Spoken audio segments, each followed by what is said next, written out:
I'm a scat man.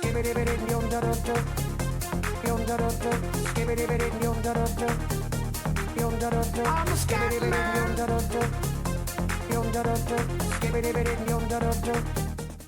Why is Pirate 101 Arc 2 so hard? As more and more players are getting back into Pirate, there's currently a big problem with the difficulty of the new Pirate 101 updates. From people getting one-shot to certain classes getting outright invalidated, a lot of people will generally agree Arc 2 is pretty damn difficult. And it raises a lot of questions as more updates are planned to roll out in the future. In this video, I'm going to talk about how hard the difficulty actually is, how this happened, and what I think the solutions should be with explanations to back them up. Let's get started. To begin with, let's first identify the actual areas that are considered to be hard. These areas include Valencia Part 2, the Sinbad Trilogy, Tartarus, Zigzag, and Trianon Palace. Now, what exactly makes these areas so challenging? For starters, enemies used to not have powers with guaranteed damage.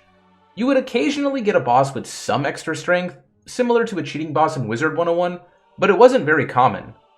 With a lot of enemies from the areas I've mentioned, they have been granted multiple variations of guaranteed forms of damage.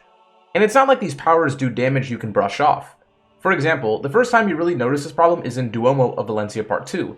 These mobs are simple Valencian guards, but with an assassin strike to aid them, they can easily pop a 2000 critical onto you. In Sinbad Part 1, Albino can do this. The Achilles Shade fight showcases enemies with Cloak and Dagger, a power that functions like backstab, but also hides the unit afterwards. This makes it so that if you misstep one time, or don't properly play around their volatility, you lose a companion, or your own health bar. To add to this, enemies in Arc 2 have very inflated stats. The best example of this would be Electo in Tartarus. This fight is notoriously rough for swashbucklers questing through these episodes, where they can no longer dodge and start their repose chains because the Harpies have both higher dodge and accuracy than them, neutering their bread and butter identity. Lastly, the epics some of these enemies are given is absurd.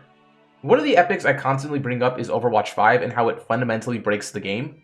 Sure, when you are the one abusing it, it's fun, but when the enemy has it, now people start to realize that, oh wait, this shouldn't be in the game. The Armada Musketeers in Zigzag as well as Trianon Palace have access to Overwatch 5, fundamentally countering Buccaneers' charge-in playstyle. Shade Achilles is a super strong chainer with both Bladestorm 5 and Relentless 5. If he starts a chain, you're done. He also did get nerfed before this recording, so he was actually stronger on release. This has also exacerbated an ongoing issue in Pirate with Miracle Mitch. I recently made a video about 2012 Pirate 101, and one of the things I decided not to add at the time was that originally, you could revive all your companions from any life fountain. They changed this in 2014, and keep that date in the back of your mind because I'm going to come back to it later, where life fountains now only heal the pirate to max, but you have to pay a fee to revive your companions. The concept, to be honest, isn't that bad in my eyes. It incentivizes players to choose their companions wisely in combat. The problem with Miracle Mitch is how absurd the cost is. You have to fork over 100,000 gold to revive 3 companions lost in battle. Now, why do I bring all this Miracle Mitch stuff up? Well, because enemies have the potential to one-shot you now, players get screwed over when their best companions fall in battle, and because it's so expensive to revive them at their best, it makes questing through these areas extremely frustrating to the point of quitting altogether. So now let's explore how all of this happened. To start, we first need to understand the arcs of Pirate. The story has Pirate made within 2 arcs, with Cain being the end of Arc 1 and Sinbad Part 1 as the start of Arc 2. But I look at it a little differently. I consider everything until the end of Aquila as Arc 1, which was between 2012 and 2013. I consider Sinbad Part 1 to be the start of Arc 2, which is from 2021 and is still currently going on. And remember when I said to keep 2014 in the back of your mind? Well, from 2014 to 2020, I consider this to be its own arc, which I define as Arc 1.5. The reason I call it Arc 1.5 is that although yes, it's still technically a part of Arc 1 lore-wise, there's a stark difference in the overall vibe of the game compared to the content from 2012 and 2013. A lot of problems that exist today in Pirate stem from this particular period. If there was one word I can use to describe this arc, it would be rushed. So what updates were included in Arc 1.5? Well, the most obvious one you can point to is the rushed ending to Valencia Part 2, in that originally we weren't even supposed to fight Kane, just get to know about what a threat he actually is to the Spiral, and rescue Gazpacho from the Clockworks. But besides that, we got the Tower of Fu Manchu, which I consider the first update that introduced power creep because it offered the best gear with useful stats. We got Bestia, as well as the introduction of pet talents and powers. Before 2014, pets were more so mascots that offered very little to the fights. Now, they can offer up to 4 epics their class needs. Clandestine trainers were also added during this time, giving every pirate very valuable epics to learn, such as Overwatch 2, Ready Spell 2, Relentless, and Burst Fire. 2015 saw the addition of Rank 5 epics, as well as Old Scratch receiving the infamous Mojo Flow buffs. I'm not here to say that all these add-ons were bad, because they aren't.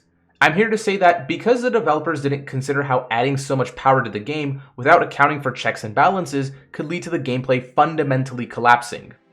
The Arc 2 episodes didn't make things better either. In fact, it only made it worse.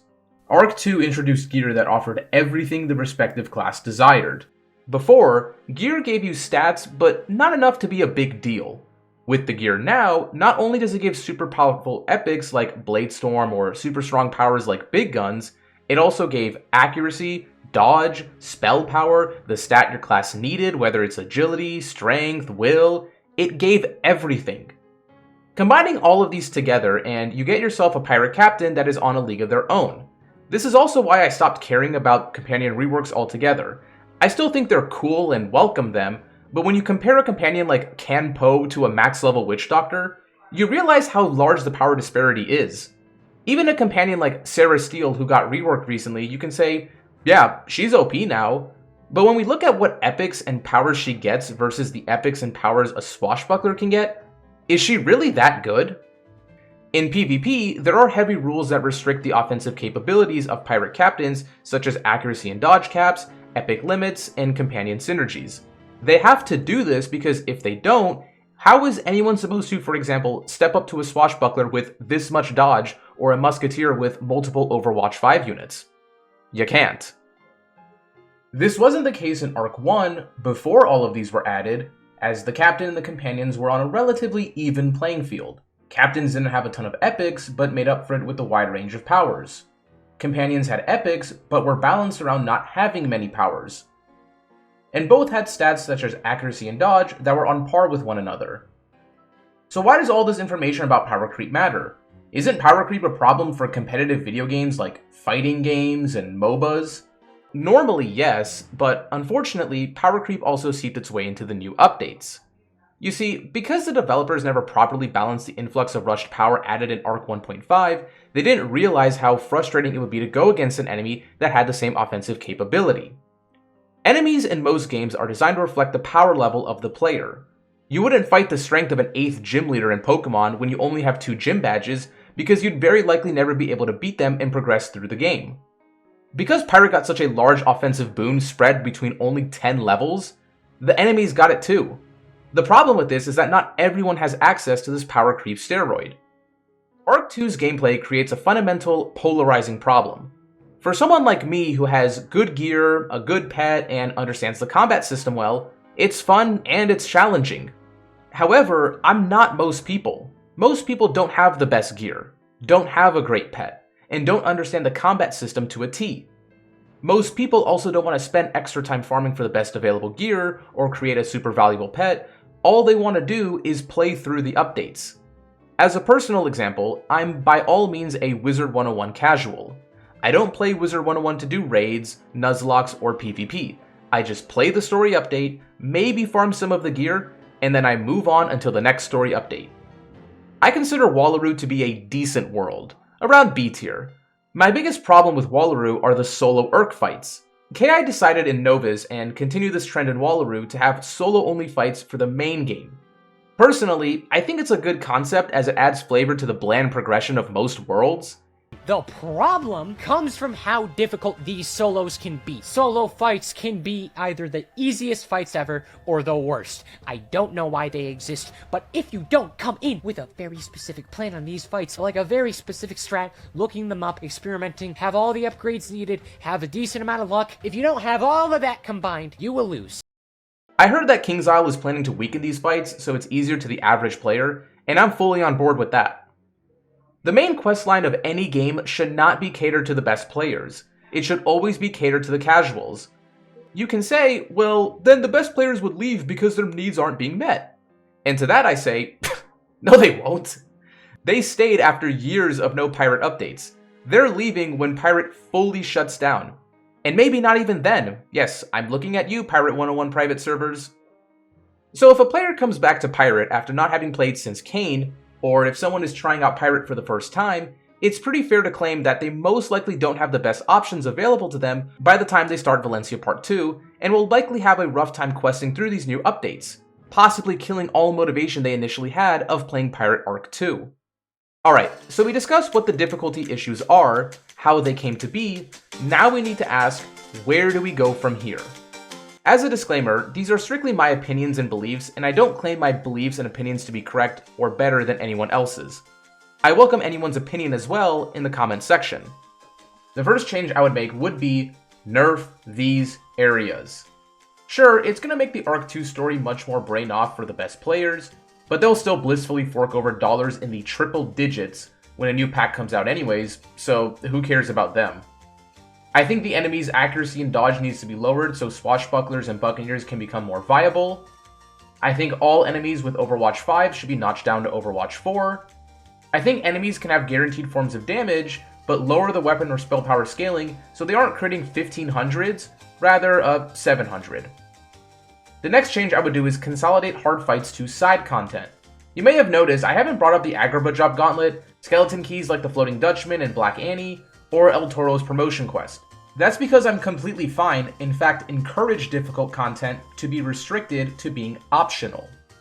With Trianon's update currently providing some of the best gear all in one place, I think for the future as we progress to level 80, 85, 90, the new best in slot farmable gear should be behind difficult fights that are optional.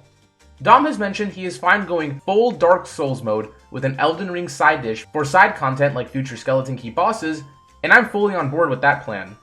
And I'm talking extremely challenging rules, as in if for example someone uses a scratch buff, everyone gets hit by a cheat mojo burn. If KingsIsle does this, I would highly recommend adding more than just gear for rewards. One reward in particular I think would go crazy are promotion contracts. We already have a blueprint for it with the Hockey Leafs promotion, where an item can be made to trigger a promotion quest. However, I think this will be perfect for companions without voice lines. Imagine a companion drops an item that triggers a promotion and rework for Rooster Cogburn or Shiriku Nico Ni. I don't know how to say her name. It's not required for people to do, but for the Pirate 101 fanatics, I think they'd love it and would farm those gauntlets for a long time. Just make sure to have the drop rates be fair. Unlike the Agrabah Drop Gauntlet, I still don't know how that gauntlet has broken drop rates. They fixed it like 8 different times and it still has broken drop rates. I don't get it. I'm glad that Pirate finally seems to be going in the right direction. 2025 overall was a solid year for KingsIsle as console did way better than most, including myself, were anticipating. Darkmoor and Wiz was a fantastic world, and Valencia Part 3 I think most would agree has been the best story update Pirate received since Arc 1. I even thought the El Toro promotion was well made, at an 8 out of 10 overall. In my Valencia Part 3 video, I mentioned that KI should take time now to go back and polish all the rough edges in Arc 2. Not just the difficulty, but the ridiculous bugs and other quality control issues present as well. And there's good indication that those issues will be solved as the Pirate devs have announced that they are getting trained in world building with one of the original Pirate developers, and he's also getting half of his entire working time allocated towards Pirate as the senior world builder. So if you are a Pirate 101 enjoyer, this news should excite you. By the way, I swear to the Aquilin gods that if Ravenwood Academy completely flops just like mobile games did back in the early 2010s, which by the way is what caused Pirate to turn to the eventual state it is in now, if Ravenwood Academy meets the same satisfaction from the audience as goddamn Highguard, I will be dropping an hour-long nuke on KingsIsle and their decision-making. Well, that's all I've got for you guys. I'll see you all later.